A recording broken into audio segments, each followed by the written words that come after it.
I've come up with a way to totally eradicate this whole idea of rejection in sales. If it's over at hello, how the heck are you going to succeed in selling? You've got to rise above that and change your mindset.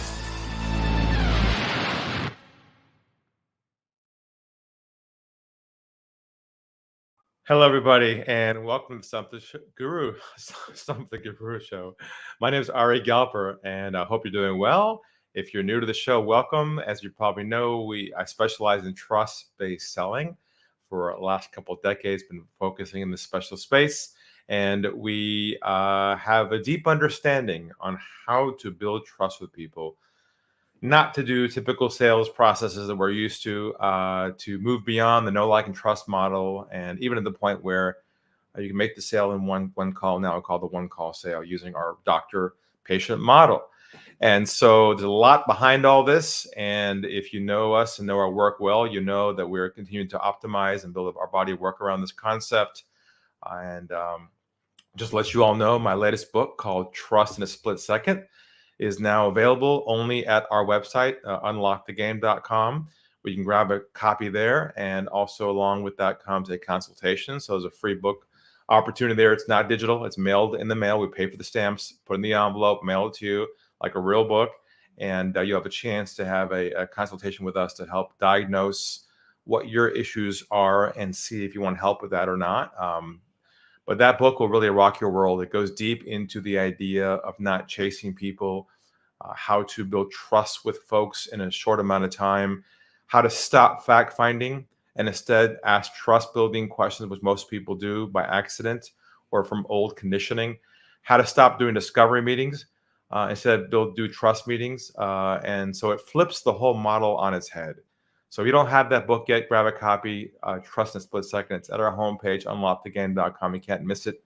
And below that are other books as well, which will fill you in on how to optimize your game, how to lift your game. I just finished a call with somebody who has been ingrained for many, many years in the old sales model where he goes in meetings with a deck, a pitch deck. He carries a bag in his hand. And I told him, walk in your next meeting hands-free. Just try it. Don't have any assumptions. Have the one call sale questions ready to go in your mind. Have a roadmap under your arm and really take it from there. When you understand this concept and you can no longer have to play the numbers game anymore, it'll change your life. It has for many people now who've been with us for 25 years. So the theme today is this whole idea of being compared to somebody else when you're being shopped. And I'm sure, a lot of you on this call have probably experienced this before, where someone says to you in your meeting, we're also talking with other people as well, other advisors, other experts besides you.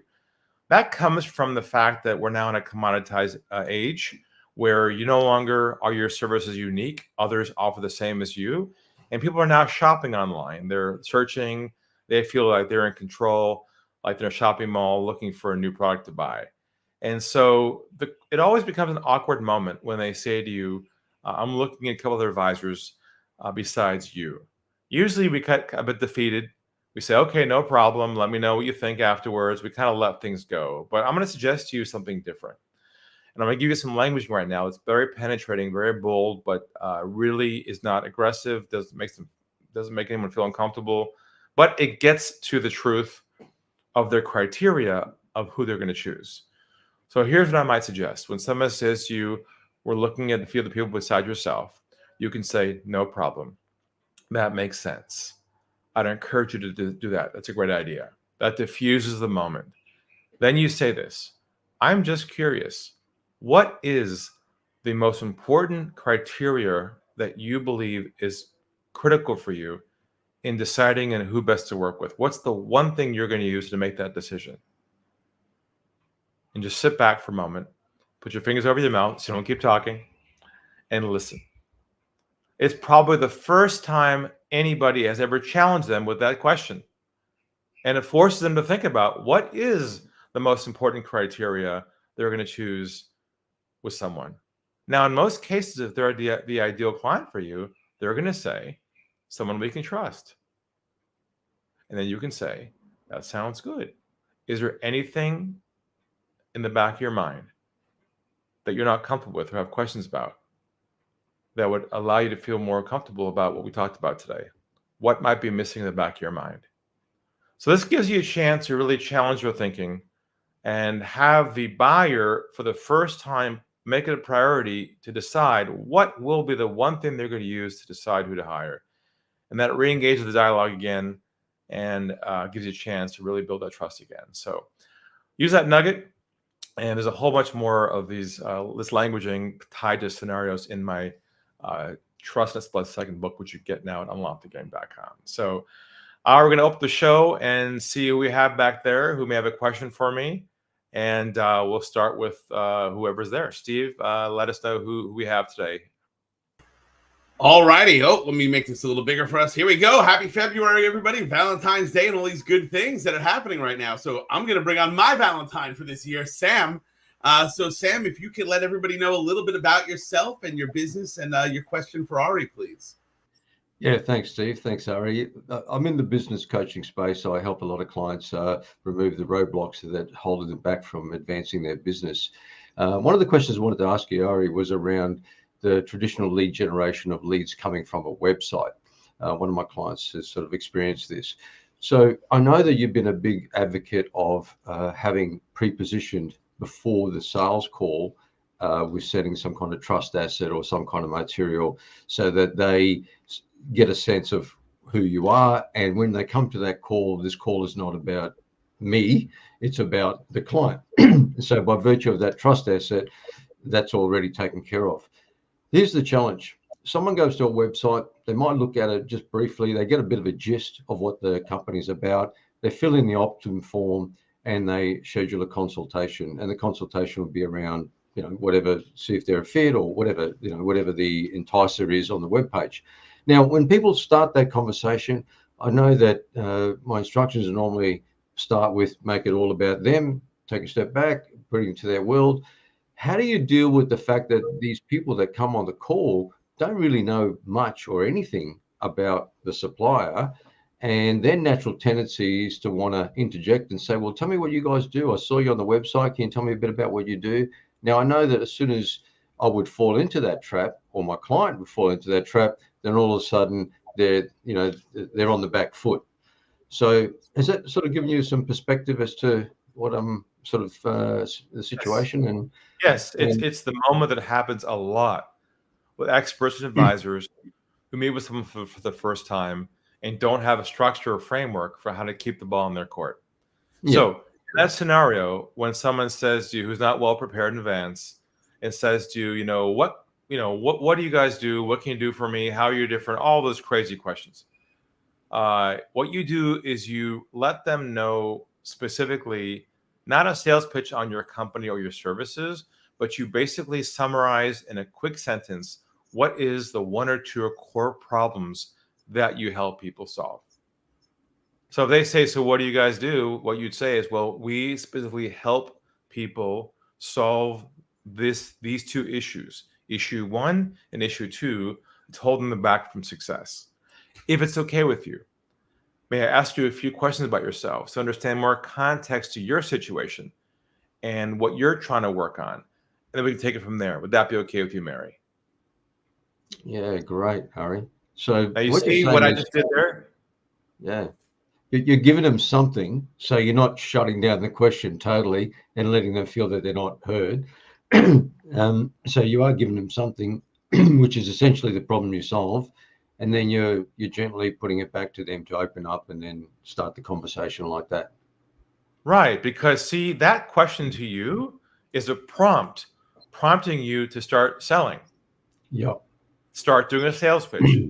That's what these buyers are programmed to do from over the many, many years of all the salespeople out there trying to pitch and sell. That's the challenge, is they've educated these buyers to expect sales pitch. But when they get to your quote office, your clinic, Sam, you're a doctor. You don't know how to pitch. You don't sell at all. You only diagnose problem. You're a problem-centric advisor. So you only discuss the problems you help people solve. Now, if they don't resonate with those problems, they clearly aren't a fit. You exit them out the door. Yeah. So you always got to anchor the entire process around the core problems that you solve, because the irony of all this is they know what you do. They wouldn't show up if they didn't. They know you're a coach here or an advisor here, or it's not a surprise what you do. I'm sure they would not show up if you were a mystery. Yeah, so yeah, so they're just playing the game that they know to play to protect themselves from being taken advantage of, which means you have to insert yourself from the top of that conversation going down the iceberg so they can relieve themselves of knowing there's a process they're going to go through that's not going to contain a sales pitch, where they can trust you and they can see that you're focusing on them and not you. Yeah, yeah. I like that, Ari, because it enables me to answer their question, give them some context, but I'm framing it as the way that the problems I solve. I don't tell them about how long I've been around, what I've been doing, and all that stuff. It's just framing it around that, and then gently back to them, and let's start off with that. Here's the thing. They don't really care about you. Nothing personal, Sam. You're a nice guy. They don't really care about your business, how many years you've been in business, who your clients are. They don't really care about that. They don't really care about even how you solve their problem. What they care about initially is this question in the back of their mind. Are you the one to solve my problem or not? Not how you do it. So they're just going through the rote process they've been conditioned to do over the years by other folks who've been trained the opposite way of this way. And so now we're getting people coming our way who we have to reframe in a gentle bedside manner, doctor approach to bring them back into a frame where they can relax, drop their shoulders, and calm down, get centered, and feel safe and comfortable with you, that you're not going to use them for your purposes. You're going to simply identify their issues, x-ray the problem, help them see the gravity and the seriousness of it, ask if it's a priority to solve or not. And if it's not, then no problem. Have a nice day. If it is, then you onboard them from there. What if they're a little bit bullish, and even though you say that you open up with them and they tell you a little about it, and then they jump back to you again, and they say, well, how long you guys been around for? And they still. Here's what you say. Here's what you say, John. I'll be happy to answer all your questions for you. Every single one that you have in the back of your mind. I promise I will answer every question you have. Would it be okay first if I can get the lay of the land, the landscape of your situation, the context for what brought you here today, so I understand the inputs and outputs as what you're trying to solve, then we can take it from there. Would that be okay with you, John? Man, that's beautiful. You got to keep turning things around, Sam, so they don't put the ball in your court. If you're listening to this call right now on my podcast and you feel you're put in this position where your prospects are challenging you and you're having to jump through hoops to prove your value, something is wrong in your approach. Something was broken at the beginning of your process to allow that to happen. That shouldn't. You ever go to a doctor and say to them, what school did you go to? Can I speak with some of your patients? Can I know what conferences you've been through last year? Can you show me some results of your search? No, they don't ask those questions because the doctor immediately has a process he takes the patient through to help them get clarity on their own problem. And once you own this mindset and have the languaging and the roadmap for this, you'll never ever revert back to the old way of thinking and never have to do what I call a discovery call. I mean, this word discovery is everywhere. And the problem with discovery calls is it requires fact-finding. Fact-finding is not trust building. So if you're doing a discovery call, you need to end that immediately, because what that is more is are we a fit conversation? Do I like you? Do you like me? This process is not about a fit. This process is, are they willing to solve their own problem? And do they feel comfortable having you do it? Once you realize that concept, it tightens up the whole process. So your sales cycle is shortened to less time and less follow-up. Yeah. Yeah. You know what I like about what you said before, Ari? I like the fact that you actually said, and I'll have to go back and listen to this on the show.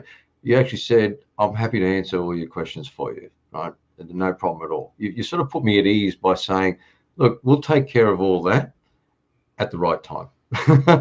At the moment, we don't really know if we've got anything to talk about, See, what the real message there, Sam, is this. Underlying the surface, it's this. This call is not about me, my friend. I'm irrelevant here. Yeah. This call is about you.